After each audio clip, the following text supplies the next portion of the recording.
watching MontyTV. I'm Jackie Karsh, sitting down now with Dave Dolan. He's a managing director at DC Advisory. Dave, thank you so much for sitting down with us. Thanks for having me.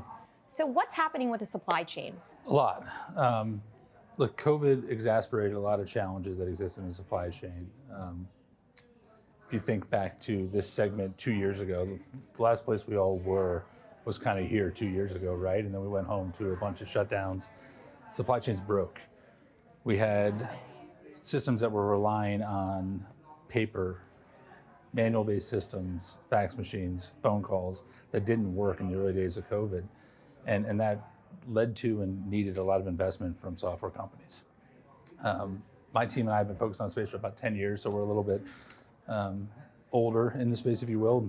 Before it was cool, before anybody like you would ever be interviewing me. But the problems were there. All COVID did was expose them. And what we've seen is just a tremendous amount of investment in the space the last 2 years. The majority of the population wasn't aware how goods were transferred. And then COVID happened, and now we all are well-versed on the supply chain. Is there a future where it's going to be patched up? I hope so. I mean, but you hit on it, right? There's nothing like not being able to get toilet paper that makes people care about the supply chain, right? You know, if you were like me, you were ordering Christmas presents for your kids in July and August, right? Because the supply chains were broken. So that drove a lot of understanding and appreciation for the challenges in the space. And the software that my clients bring to the table will exacerbate a lot of those problems, but we're not there yet. I mean, clearly you see today, there's baby formula shortages, the war in Ukraine has shifted the global food supply chain. So we're not there, but the investments will help change and provide more visibility. What exactly are they fixing? What are they repairing on the supply chain to make it work more smoothly?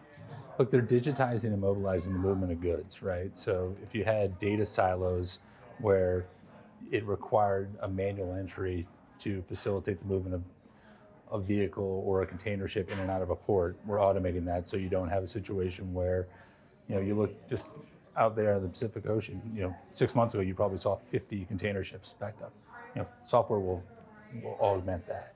Software will make it so that trucks show up on time versus late. They'll get drivers home to see their families more. So my clients, and they often don't get the credit they deserve, but you know, they're facilitating the movement of goods more efficiently, both domestically and internationally. With the spotlight on the supply chain, are you finding that more companies are approaching you with the software to make it run more smoothly? Yeah, almost to their detriment. You know, we've seen early stage venture activity skyrocket, and you know, these are ideas on the back of the napkin, you know, type companies. You know, we'll go build it and then we'll figure out how to sell it type stuff. So we've seen overinvestment in some respects, but I think that will swing back. There's nothing like some public market corrections to affect that a little bit. It's also going to create a bunch of M&A activity in years to come as those businesses have to lay off, have to go into cost-cutting mode, et cetera. So we see more M&A coming for sure. And I think the innovation in the segment is still coming. So.